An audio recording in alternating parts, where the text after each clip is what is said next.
There's so many things that affect the performance of a vehicle that you can't compare numbers like that. Stop doing that.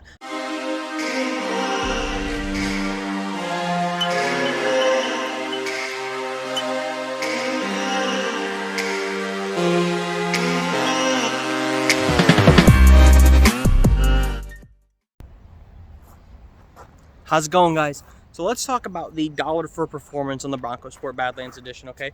Or the Bronco Sport in general. Now, I've been avoiding doing this video because I don't want to spend a bunch of time doing research, and I'm not going to.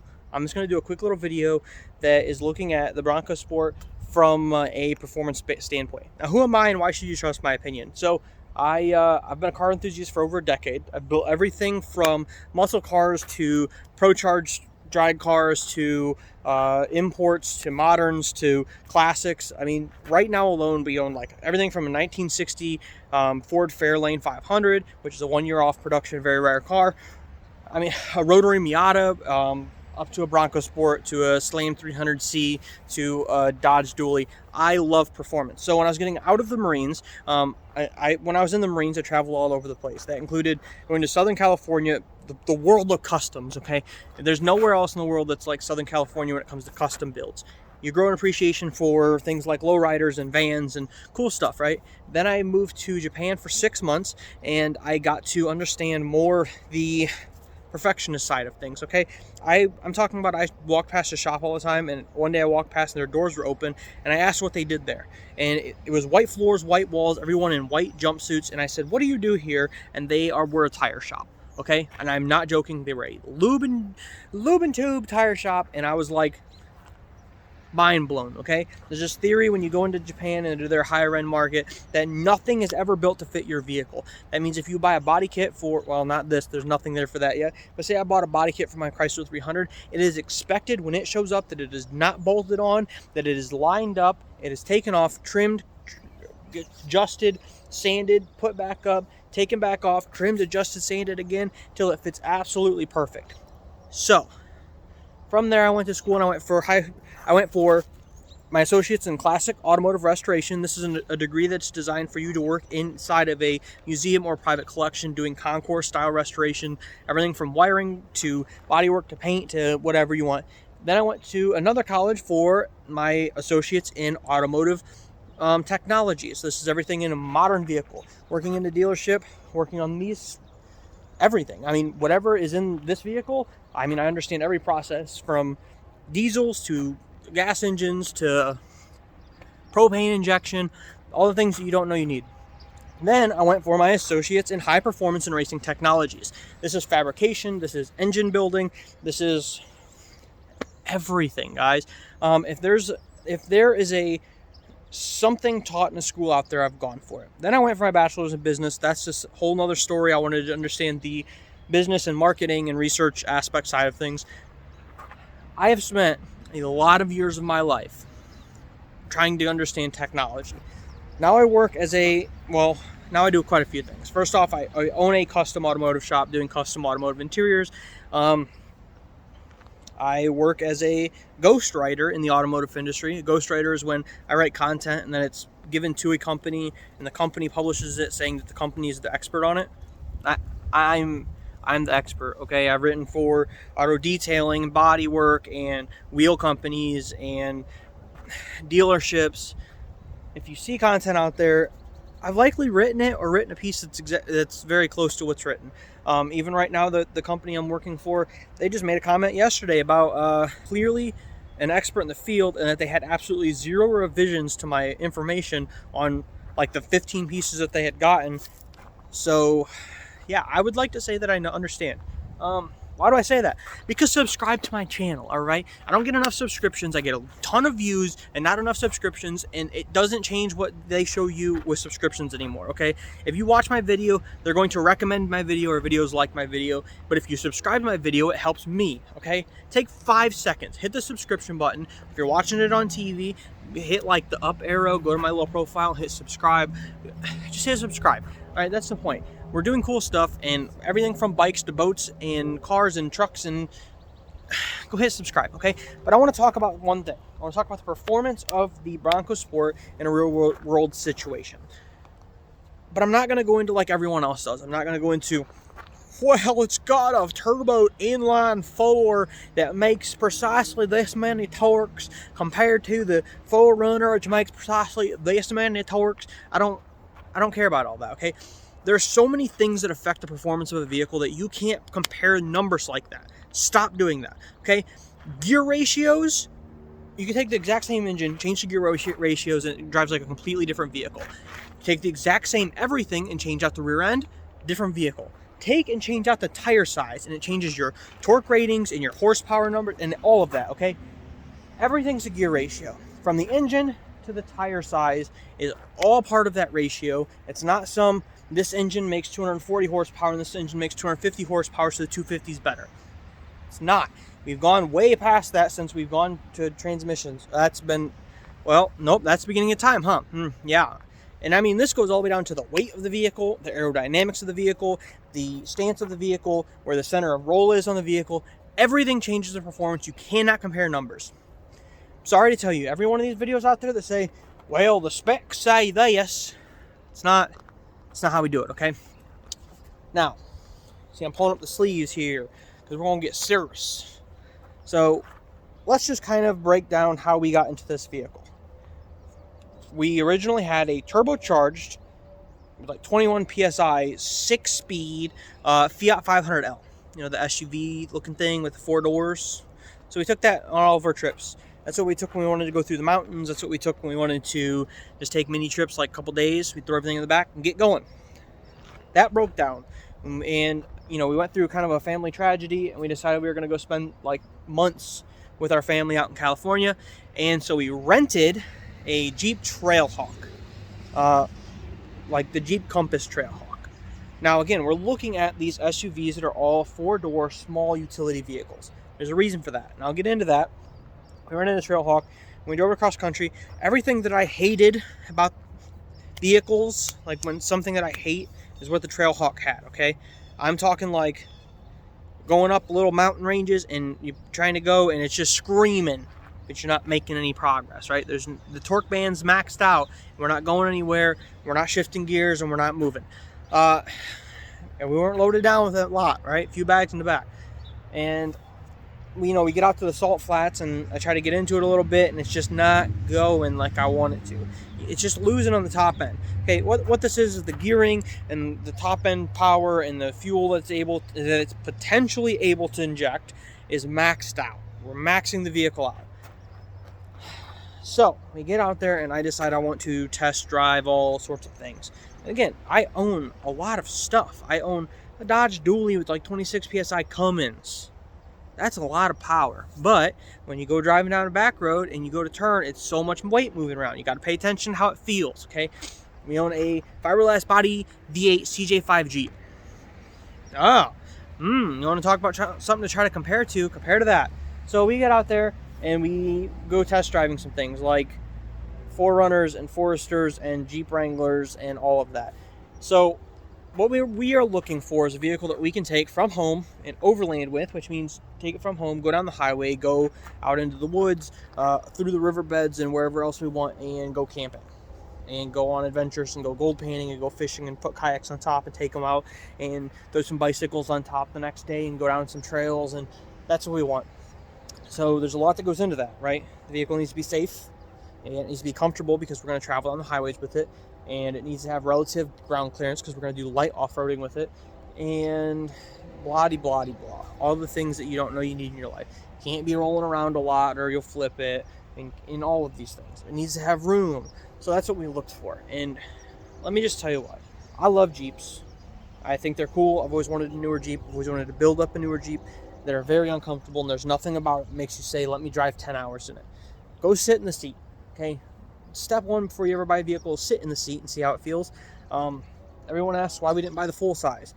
Go sit in the seat. It's like a Jeep Wrangler. It's very rough and very much not comfortable. And that's not what we want, okay?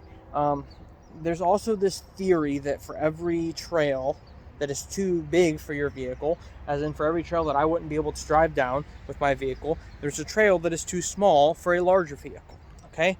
There's a reason that off-road and trail rigs are made out of short wheelbase vehicles like Jeeps and like oh God, what's the Suzuki that I can't think of?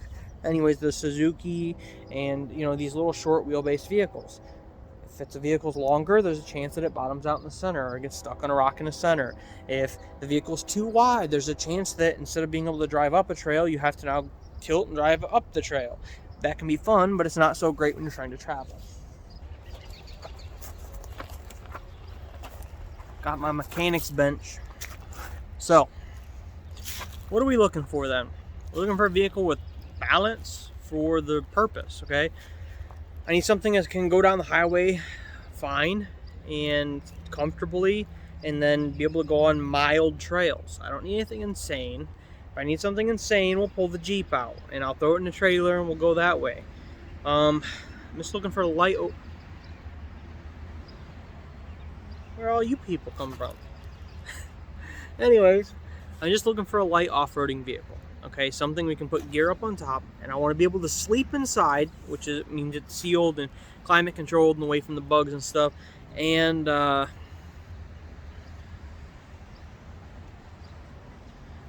anyways, and yeah, that's the goal. It needs to be comfortable to drive and enough power where I'm not making it scream. So that's where we came to the Bronco Sport. What?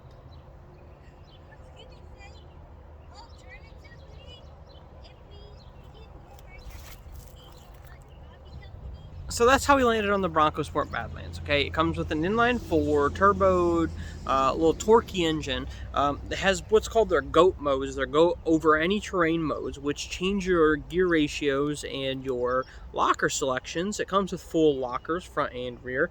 Tell me a downfall here, guys. So some people say the downfall is that it runs on four-wheel SLA suspension, or short long arm suspension, which is like what you find in sports cars. Let's just be honest here real quick. If I could run SLA, like if I was allowed to run independent rear suspension in the rear of my stage rally pickup truck, I would. It's superior in every single fact. Some people say that it doesn't have enough travel. Yes, it does. If you put longer arms on there, it has plenty of travel. Some people say that it's not easy to lift because it's a space frame vehicle with front and rear subframes. Technically, you could lift those subframes. Yes, it does put your engine closer to the ground. Then to actually lift the shafts themselves, you need to extend them, which means you need to bring the wheel out a little bit with different size control arms and different size shafts, and you can lift it as much as you want. I think it would look great if the wheels poked out a little bit. I think these are terrible, and the wheel that I'm sitting on is actually a test wheel that we're thinking about changing to, which will give us a little bit wider stance. On a 15-inch wheel, maybe 16. I got to take a wheel off and actually measure the caliper before we go ordering, but those are 17s, and I think 17s are terrible. They put 17-inch wheels on there on a which have a very little selection relative to other things, and then they went one step further and put a lug pattern on there that is very, very hard to come by, and only comes in like the old Thunderbirds and a few cars. I think that was a terrible idea, and I think they're doing it so that way you're stuck by their selection, because they came out with like 15 wheels for this thing.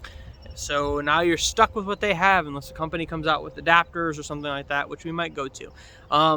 So the wheels are what I'm going to say is the downfall on this vehicle. If I turn this camera a little bit to the left, you can see a decent approach angle. I'm going to say decent, okay? An approach angle is when you're coming up to a hill. Let's say this is a hill. You're coming up to it. There's a distance before your wheels actually hit the hill, right? So if this, where are we at? If this is the hill, there's this distance right here. There's this distance right here before your wheel actually hits the hill. On stock vehicles, like say our Dodge Dually sitting behind you, the front bumper actually goes fairly low to the ground, which means I'm going to hit on my approach angle. You know, on the Dually behind you guys, you know, the bumper comes down to like here. So you're going to hit that. So when you take a stock vehicle and you make it for off-roading, one of the first things people do is change their front and rear bumpers. That's your approach angle and your descending angle. The front, as you can see, the front has a reasonable approach angle. It's an appropriate slope like you would expect to be able to climb a hill. And the back is very short, also with a nice angle on it, so you can go back off the hill without dragging. They say that the height is not great, and I'm going to disagree. What you're looking at right here is actually plastic along the bottoms of the doors. It has this thick plastic piece that goes around the whole thing, which is great for off-roading. It does act as your brush guard, or I'm not really going to call it rock bouncers, but that theory, okay, that theory of you can hit that against something and it's not instantly damaging your doors. They're kind of cool. We've bounced them off of snow and ice and a rock, and I haven't caused really any damage to them. You can see the vehicle just started, which means my wife's trying to go get coffee. Everything's run off the app, okay? So you can start this from inside, from anywhere with the app. Quick little hit of the button. If you go to work the same time every morning, you can set it up on a schedule, so it always starts off the same time. As you hear it running behind me, it's fairly quiet. I plan to put an exhaust on there because it's a little turboed engine. I think it'll sound good, but no other reason for that. And I don't think anyone has an exhaust on their Bronco Sports yet. The roof rack on top is from Amazon. The crossbars are Yakima. The one thing I will say is if when you're buying crossbars for this, they have to be universal. They have to be adjustable. The running bars that run down it are not parallel. So that's just something to keep in mind. Buy a universal set and they will work great. That's just a long roof rack off Amazon. I picked the longest one they had because I thought it would look better, and it does. The little short ones on there look stupid to me. This looks like it's part of the vehicle. Everything is keyless entry, keyless start. So you walk up to the door handle and you put your hand in the handle with a key fob in your pocket, and it'll unlock the doors. If you don't have the key fob in your pocket, it'll lock them. You get in, you push a button, and you go. It does have a turn kit pad, which some people don't like, but you physically can't turn it, so it's not really a safety hazard. Everything that you would like about a vehicle is here.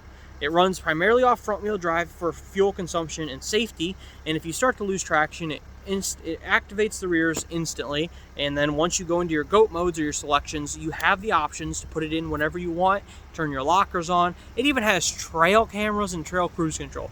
Trail camera is a front camera where you hit it in there and it shows everything in front of you if you don't have a spotter. I would probably still want a spotter, but if you don't have a spotter, if you're just running down a light trail, and then the trail cruise control, you can cruise at like 1 mile an hour. I'm not even joking. Trail cruise control, hit the cruise control controls, and it'll just creep forward. I'm not a big fan of it. I think you should be focusing if you're on a trail, but I think it's cool at the same time. It's rated for like 2,200 pounds of tow capacity. I probably won't tow with it, but it's cool. I think I might figure out maybe a rear-mounted winch or something, because a buddy of mine, he built a winch that is on a tow piece, like a tow hitch. That way he can put it on his trailer, on his trucks, and all that for his construction equipment. I think that's awesome. I think I might actually set something up like that so I can throw a hitch in the back here, and it'd be cool. It's got hooks on the front. Like I said, everything you want. There's enough room to sleep in the back. I bought an inflatable mattress off Amazon. We sleep in the back, put our gear up on top, and then all computers and stuff we just throw in the front seats when we're sleeping. I use a Walmart canopy, a pop-up canopy. You buy the 10x10. It comes with you can buy bug netting and shade sides and all of that. 10x10 canopy over the back or over the side, which is why there's 2 lights on this side. It's because we put the canopy on this side. There's actually only 1 light on the other side, and that's so you can camp right here. You sleep inside of there, and you come out, and this is your cooking and your setup area, and you buy all that gear for like 120 bucks, and it lasts. So it's lasted us a year, and there's other Walmart canopies I've had that are also by Ozark Trail, which is who makes those, and I have one that lasted me like 4 years up until the wind picked it up and bent my frame all up, and the canopy itself, like the canvas, is still good. It's just the frame is bent. And that wasn't anything other than a bad windstorm that literally tore it apart. So I think the Bronco Sport Badlands, for the $40,000 that we paid for this one, and that was at MSRP or near MSRP, I think it's the best option. For the same price, you're at like a 2-door Jeep, and the performance isn't there. Or you're not touching a 4Runner. And I love 4Runners, but they're very expensive. There's a new Forester coming out that I haven't played with. That's supposed to be their off-road Forester, but the regular Forester is about the same price, and the performance still isn't there. You can get a base model for like 20-some grand. Okay, I don't even know of many new vehicles out there that are 20-some grand. So yeah. The safety is amazing, the performance is amazing, and I think it's something that everyone should look at and really consider. Yes, there is the full size. but the full size is more similar to a Jeep Wrangler. So I guess the question is, are you buying something you want to actually travel in or no? For overlanding, you don't buy the most uncomfortable thing. Go out there and actually look what people are overlanding with, okay? Overlanding is not off-roading. Separate the two. Overlanding is from your front door down the highway, off-road, camp, adventure, and then drive home. Off-roading rigs are either you're going to be extremely uncomfortable on the trip or you're trailering it there. This is an overlanding rig. This is designed for overlanding, and it is a light SUV like it's advertised as. Last thing I'll mention, we parked this next to an actual 1960s original Bronco. It's larger. We park it next to an 80s Bronco. Of course, it's smaller, but when the 80s Broncos came out, the 80s and 90s Bronco, people complained that they were a truck and not a real Bronco. Now there's this big split that people saying this isn't a real Bronco because it's not like the 80s Bronco. The 80s Bronco was not the first generation of Bronco, okay? But also, when you park this next to a new full-size Bronco, the only thing it doesn't have is the height. It's about the same size. So, yeah. I don't know what I'm going to feel about that. It's got about the same interior space, and it's just not as blocky built. But it's about the same size vehicle, just not as high. The new Bronco, the full-size Bronco, has a solid rear diff. Advantages, disadvantages, I don't know. Yeah, a lot of people run solid rear diffs in their off-road rigs, but that's because they didn't come out with SLA. They had solid rear diffs at the time. And there's just a lot of ignorance going around about what makes this better than this. And it's not talking about performance other than the fact that it's not easier to lift it. It's not easier to work on it. This is advanced technology, guys. This is electronic lockers, electronic parking brake, electronic everything, and go water forging up to like 24 inches. This is advanced technology. This is not this is not the same thing as my 1960 something Jeep. It's not the same thing. This will outperform it on every terrain, unless we go into like the swamp mud. But I'm sure if I put the same tires on here, the same lift, it would outperform it. Okay, so performance for performance. This is why I think that this is the answer. It's got a good center of balance, a good roll center, which is kind of low in here because all your weight's about here. It's got a decent center roll balance. It's got really great traction on every surface. We've gone through rivers, mountains, sand, snow, ice, mud, every terrain we've been in it. And I would say that this holds traction better than anything else I own in that sense. Like I said, this is the future of off-roading, okay? I believe 100% this is the future of off-roading. This is not a trail rig. This is not a mud rig, but neither is anything else you buy off the shelf. Zero vehicles that you walk off a dealership with are designed for that. So people saying that this isn't designed for it, that's the issue. Nothing is. You buy a Jeep and you drop another 20 grand in aftermarket parts, and then it is a trail rig. If I dropped 20 grand into this, I'm sure it would be a lot different vehicle, wouldn't it? So that's the split that I see. That's the issue. So consider buying one and have fun and have a good day, because I'm apparently going to get coffee.